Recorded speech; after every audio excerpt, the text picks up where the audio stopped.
Здравейте, скъпи зрители! Съвсем наскоро отбелязахме 121 години от рождението на Толкин, авторът на романите „Властелинът на пръстените“ и „Хобитът“, чието екранизации се радват на огромен успех. По-малко обаче известен е фактът, че Толкин е посветен християнин.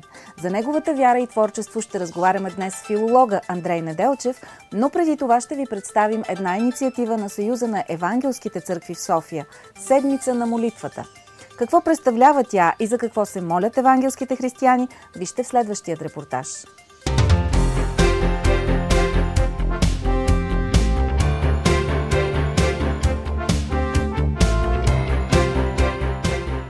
За 9-та поредна година в началото на януари Обединени евангелски църкви в България организират молитвена седмица като част от Европейската молитвена седмица, която датира още от 1846 година. Целта на събитието е в началото на новата година вярващи от различни евангелски деноминации да се съберат заедно и да се молят за нуждите на България. Аз се радвам, че за поредна година евангелски църкви в София и в страната приемат тази инициатива за обща евангелска молитва и съм убеден, че това е едно добро начало на всяка една година, защото искайки от Бог благословенията, които Той е приготвил за нас и за църквите ни, наистина ще бъдат реалност в нашия живот. Също съм убеден, че това е една добра инвестиция, духовна инвестиция, която през цялата година, след всички следващи месеци ще дава много добър и положителен духовен плод, както в живота на църквите ни, така и в нашите семейства, а също и върху цялата ни страна. Аз съм за първи път на такава инициатива и когато разбрах за нея, първата мисъл, която ми дойде на ум, че е много добре, когато различните църкви се събират заедно да се молят, понеже това допринася за един дух на единство. И молитвата е начинът, по който най-добре може да се изгражда това единство в тялото Христово. Днеска темата е за здрави и благословени семейства. Дефицит в България, така че за това ще се молим и смятам да разгледаме някои фактори. Защо не са здрави, кои са здрави семейства и как да сме здрави семейства. Колко е важна молитвата и каква част заема от живота на християнина? До 50% е важно. 50% е молитва, 50% действие. Всъщност молитвата не отнема нашата отговорност, това исках да кажа, но е изключително важна. Без молитва не става, понеже живеем в един материален, но и духовен свят. И всичко се решава в духовния свят. Молитвата, тя за християнина е като въздух, така че за мен също е по този начин. На първо място тя е разговор с Бога. Всеки ден в различна църква гостува пастор-говорител от друга деноминация.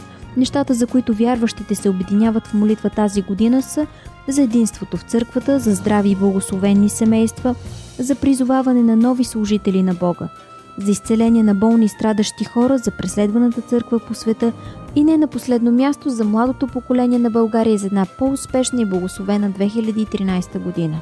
Молим те, Господи, чуй смирените ни молитви и дай много повече от благодата си, колкото ние можем да поискаме.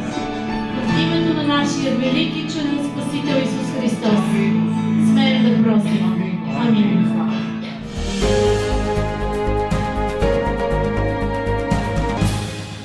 Наш гост днес е филологът Андрей Неделчев.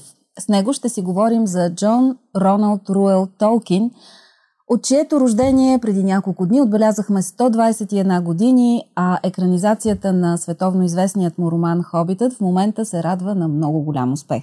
Толкин е един много популярен автор, световно известен, но като че ли по-малко известен е факта, че той е дълбоко посветен вярващ християнин. Бихте ли ни разказали малко повече за това как израства той, как се формира християнския му мироглед? Той се ражда в края на 19 век в Южна Африка. За мен беше изненадващо, като открих този факт, но всъщност там прекарва само 3 години. Баща му е бил менеджер на банков клон и решава да се преместят в Англия. Първо се премества майката с двете деца и се очаква бащата скоро да отиде при тях. Междувременно обаче той заболява и умира. И всъщност Джон вижда за последен път баща си, когато е 3 годишен, израства без баща. Финансово им е трудно в Англия, така че израстват сравнително бедни и нещата се усложняват, когато майка му приема католическата вяра. И цялото семейство, цялата рода, които са протестанти, реално я отхвърлят. само един от чичовците на Джон, продължава финансово малко да им помага.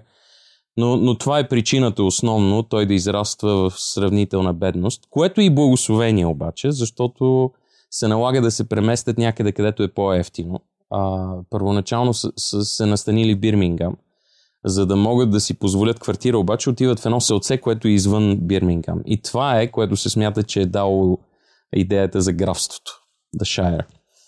Защото живеят сред природата. И това до някъде може да обясни темите за природата и машините, големия град, който в творчеството му е винаги силен контраст.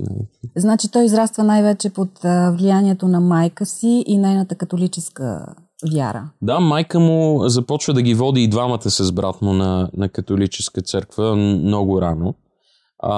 И интересно, че и двамата са приели вярата и с отворени обятия. Не се е намирали странно. От самото начало се свързват с добри приятели католици, свещеника, който е изповедник на майка му. По-късно всъщност тя умира сравнително рано, когато той е някъде, мисля, че около 10 годишен там. И настойника е един от католическите отци, който е бил близък приятел на майката. Явно той претърпява доста загуби на близки хора в живота си.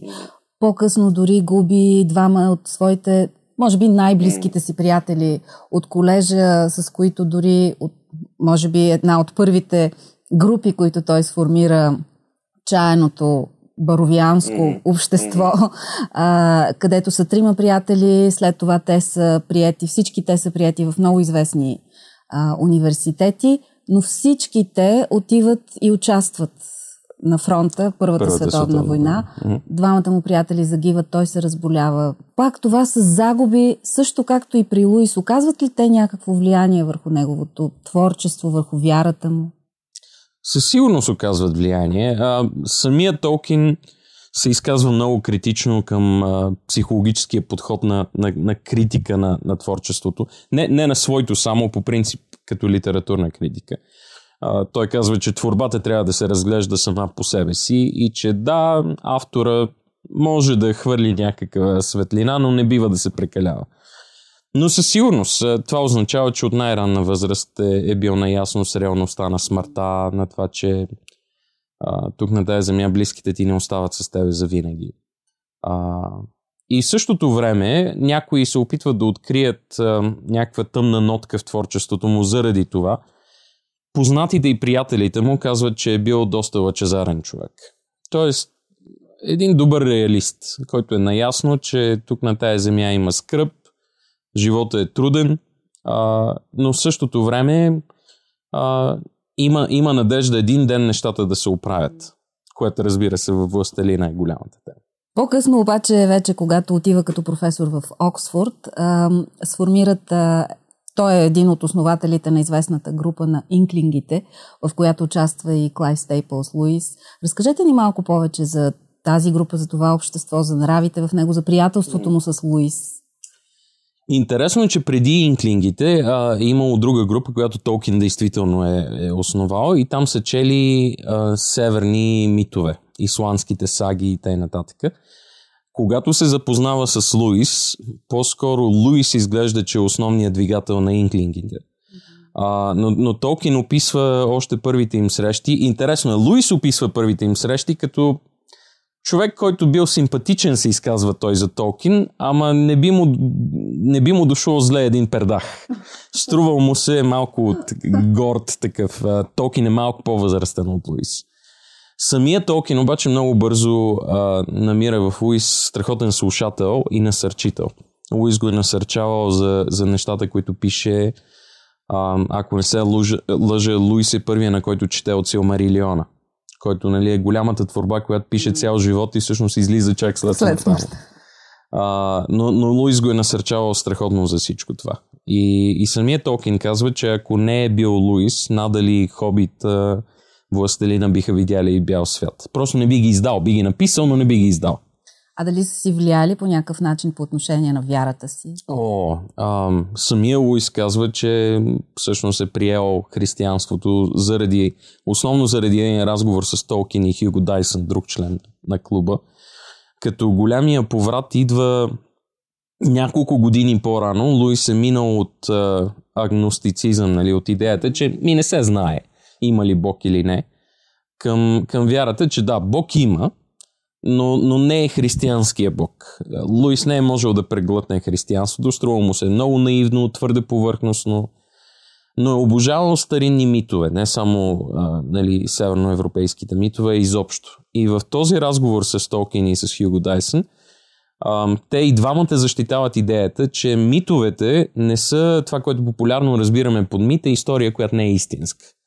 Това, което Толкин и Дайсън са разбирали под мит, е истории, с които хората се опитваме да си обясним битието, в които има страшно много истина. Не фактологическа, а истина за същността на нещата. И всъщност тезата, в която защитава този разговор е, че да, във всички митове има истина за света, но при християнството един подобен мит почива на факти. Мита става реалност.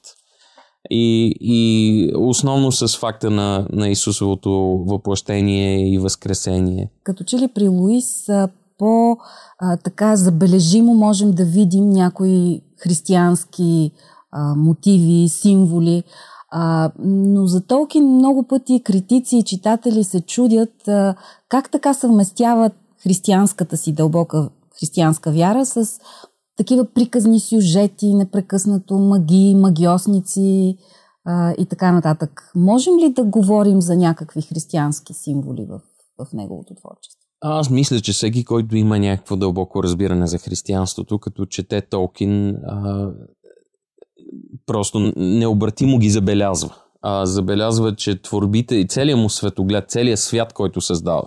Защото в крайна сметка Толкин е впечатляващ именно с това. Той създава един нов свят. С почти всичко в него, като една нова реалност.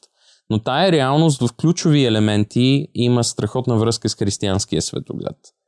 Като започнем от Силмарилиона, където имаме сътворение. И там се набърква разбирането и на Луис и на Толкин за мита. Че как точно са се случили нещата има по-малко значение от това какво се е случило всъщност зад подробностите. Така че да, в Силмарилиона нямаме Бог, който за 6 дни да сътворява всичко. Имаме Илуватар, който пее и по този начин всичко се появява. Но за всеки, който е чел битие, паралелите са непрекъснато там. За разлика от Луис обаче, Толкин никога не се е опитвал да проповядва. Това е естествен израз на светогледа му, че творбите му пресъздават християнския разказ за света. И разбира се, той би казал да, защото е истинен. В смисъл, всяко творчество, всяко изкуство пресъздава реалността по някакъв начин. Дори и с езика на мита. След първото си издание, Хобитът създава така доста голям успех и дори самите издатели поръчват на Толкин още продължение. Но когато излиза Властелинът през първото издание, мисля, че 1954 година, мненията така се разделят на две специално в Англия. Има противници, има и защитници. В САЩ обаче той се превръща едва ли не във втора Библия и много от имената стават нарицателни. В България по това време обаче, а и може би малко по-късно, нищо не се знае за Толкин изобщо. Как можем да си обясним това? Подозирам, че се дължи на режима, който е бил в България. Аз съм твърде млад, за да знам как точно са се случвали нещата тогава, но като гледам книги, издавани от този период, първите, може би, 2-3 десетилетия на комунистическия режим, литературата, която се издава, е строго пропагандна. И комунистите определено са предпочитали реализма като стил в литературата. Така че за мен не е изненада, че нито Луис, нито Толкин се появяват на този етап. Хобита се появи в Дега по комунистическо време. Мисля, че има... Не съм сигурен. Мисля, че има едно издание на Хобита 80-те години. 80-те години. Да. Но е факт, че мненията по отношение на Толкин и Властелина са смесени и до ден днешен. Да. Аз четях една биография на Толкин, писан от католик автор. И той пише, че през 1997 година в Англия се провежда голямо проучване сред клиентите на една верига книжарници, Waterstones. Кой е най-великият английски роман на 20 век? и Властелина на пръстените бие без конкуренция. При което има истински бум на рецензии и мнения сред литературните критици за това как това е ужас. Говори за срамен факт за английската култура, как може учениците, нали, да извадят един фентази роман, ескейпистски роман, бягство от действителността и да го направят номер 1, вместо да вземат примерно Дикенс или нещо друго, което заслужава да се нарече класика. И автора на биографията се опитва да покаже, че всъщност критиците, които се изказват така, не разбират Толкин. Че това не е ескейпистски роман. Че има нещо дълбоко затрогващо в големия мит, който обяснява и нашето битие. Защото едно е като реалисти да се вгледаш във всичките подробности от действителността си. Вглеждайки се в детайлите, обаче губиш цялата картина. И една от загубите на съвременния човек е, че нямаме вече големи истории, които да обясняват всичко. И Властелина до известна степен ни дава това усещане. Хората, които са запленени от Властелина, са хора, които са запленени от това да имаш една голяма картина за света, в която всичко се навързва. Всичко има смисъл. Има някаква посока. Само с това ли можем да обясним огромната популярност на Толкин? Вие казахте, че да, голямата картина създава за света, връзките помежду него, но той е много стриктен в всичко. Карти, всичко е така добре и прецизно структурирано. С какво е уникален Толкин? Нещо, което го различава от другите автори. Мисля, че именно с това, че при него мита е доведен до последната подробност. От създаването на езици, на които говорят съществата, до описание на географията на този свят, до подробно описание на историята, нали, този е потомък на еди кой си, до последно коляно. И всички тези подробности, човек като чете или слуша повечето митове, те са много добри в общата картина, но нямат подробности в тях. И толкова много неща остават необяснени, че остава едно неудовлетворение. При Толкин тези подробности са обяснени. И четеш и очакваш всеки момент да спре и да те лиши от по-нататък развитието на историята. Той не спира обаче, продължава. И поне за мен това обяснява любовта на читателите към неговото фентази. Аз чух много различни мнения на хора, които така са големи фенове на Толкин. Много от тях казват, че книгите му по някакъв начин са ги променили. Направили са ги по-добри, накарали са ги да мечтаят повече, да повярват в себе си. Лично за вас, какво ви дадоха книгите му? Аз неизбежно ги свързах с християнската си вяра. Още си спомням в началото, когато започнах да чета Властелина на пръстените. Аз прочетох първо Властелина и чак след това Хобита. И бях дете, не бях чувал нищо за Толкин. Купих си книгите съвсем случайно. Нямах представа, че е християнин. И това, което първо усетих, е невероятна свобода и простор. Сякаш до този момент света, в който бях живял, беше много тесен, банален, прагматичен, малък свят. И изведнъж, четейки Властелина и виждайки все по-големия простор там, постоянно се появяват нови ширини, нови създания. Света е огромен във Властелина. И това ми разшири кръгозора за действителността. Почнах да копнея за подобна действителност. И вече след това, пък четейки Луис и други автори, започнах да си давам сметка, че всъщност действителността е това, което Толкин описва. Просто ние през повечето време сме си затворили очите за нея. И Толкин определено ми помогна да чета и Библията по нов начин. Това е интересно. Битие след прочитането на Силмарилиона вече никога не ми е звучало по същия начин. Именно заради това, че спрях да смятам, че казаното там е всичко, което се е случило. Дадох си сметка, че библейския разказ ни казва само ключови моменти. И ако беше написано от човек като Толкин, би ни разказал и много друго, което е там, но е оставено неизказано. Споделихте, че всъщност четете в момента Хобита с вашия син, който е на колко години? Почти 6. 6. Как едно дете на 6 години възприема този свят и всичко, което му четете? Аз смятах, че Хобита ще му е близък. Оказва се, че все пак книгата е написана, има много описания вътре. И за дете, което е свикнало до този момент с повече случки в повествованието, на моменти е леко отекчителна. Изненадвам се обаче, че иска да продължим да четем нататъка. Явно, че откривам, че е запленен от дракона и Амгъл са му любимите герои. Ние още не сме стигнали до дракона, но постоянно отваряме, четем илюстрованото издание, постоянно отваряме илюстрациите с дракона, защото той е страхотен. Мисля, че сега много го впечатляват тези различни герои, същества, които не познава. По-своему имам чувство, че се случва нещо подобно на това, което аз съм изпитал с Властелина. Просто откриваш богатството на света, свят, който не се сблъскваш в ежедневието си. Благодаря ви много, че бяхте наш гост. Уважаеми зрители, с филологът Андрей Неделчев разговаряхме за творчеството на Толкин. Аз искам да завърша с последните думи на Арагорн в книгата Властелина на пръстените. Не сме приковани навеки към кръговете на този свят, а отвъд тях има нещо повече от спомена. Светът се променя.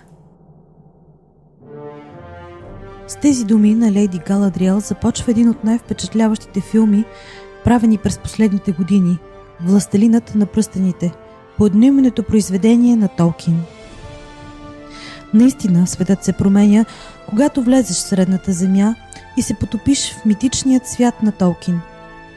Оказваш се в центъра на битки, сред странни създания като хобити, елфи, джуджета, вървиш през зелени поляни и стръмни планини и си задаваш хиляди въпроси за света, в който реално живееш. И сякаш не искаш да се върнеш в него. Искаш да останеш в графството, в Лотлориент, в Рохан, в Гондор. За мен беше така, докато четях книгите на Толкин за историята на Средната земя. И в търсенето си на други, които са били там, бях отведена в читателския клуб край камината. Там Марти и Йоана ми разказаха за тяхната среща с Хобит и Властелина на пръстените. Усещането при четенето на Хобит и на Властелина са напълно различни. Хобит има по-приказно усещане, по-детско, по-детинско, повече усещане за навлизане в някакъв друг приказен свят, докато Властелина пресъздава сякаш митология. Той създава свят, който реално изглежда, че сякаш съществува. И такава му и претенцията. Аз лично повече успях да се съотнеса с Хобита като книга, отколкото с Властелина. Другите книги, Силмарилион, разбира се, трудна за четене. Интересна е за всеки фен на Толкин, защото тя допълва картината на света. През цялото време в четенето на книгата остава усещането, че този свят сякаш съществува, че има нещо много по-голямо от нашето съществуване, че има нещо, което е много отвъд представите ни за реалност, за нереалност. И това е, може би, голямата цел на Толкин, да ни остави с голямото усещане, че има нещо много повече в този свят от това, което виждаме, и то може би си струва да си живее.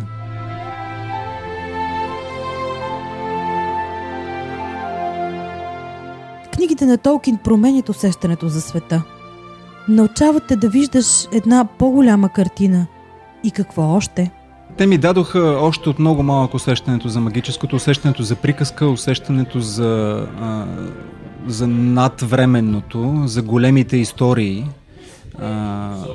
които със сигурност водят, и поне мен са ме довели по някакъв начин до това, че голямата история на християнството, голямата история на влизането на Господ в този свят е реална. Не е просто нещо, което ние преживяваме или искаме да преживеем, или сме си измислили, защото ние не сме имали какво друго да правим.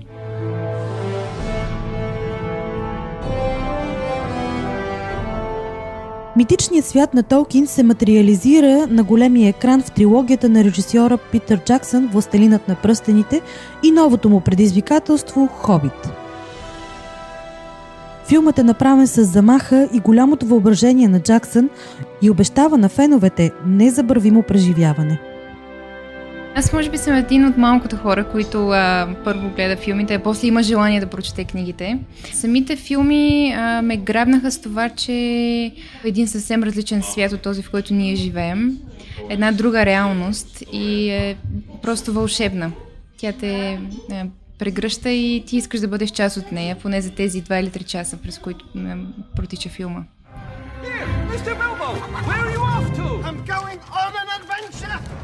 Кой най-много е впечатлил Йоана, гледайки филма? Билбо. Той най-много ме впечатли.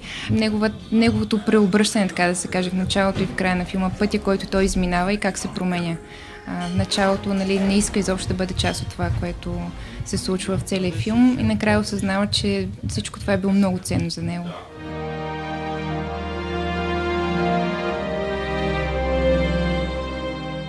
В този свят господин Фродо има добро и си струва да се борим за него.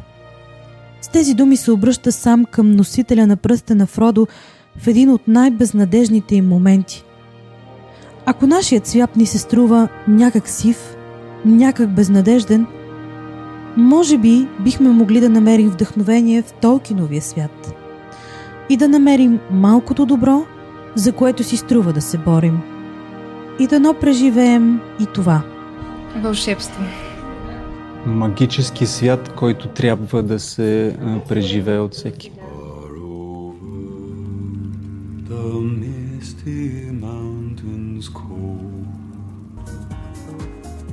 Това беше всичко от нас за днес. Очакваме ви пред екрана и следващата неделя след новините в 16. Повторение на предаването ни може да гледате в понеделник от 10:30, а на сайта ни християнството.eu може да намерите по-подробни материали и архив на предаванията ни. И по традиция се разделяме с стих от Божието Слово, този път от книгата Притчи. Не се смятай за мъдрец, бой се от Господа и бягай от злото. Това ще бъде здраве за твоето тяло и храна за твоите кости.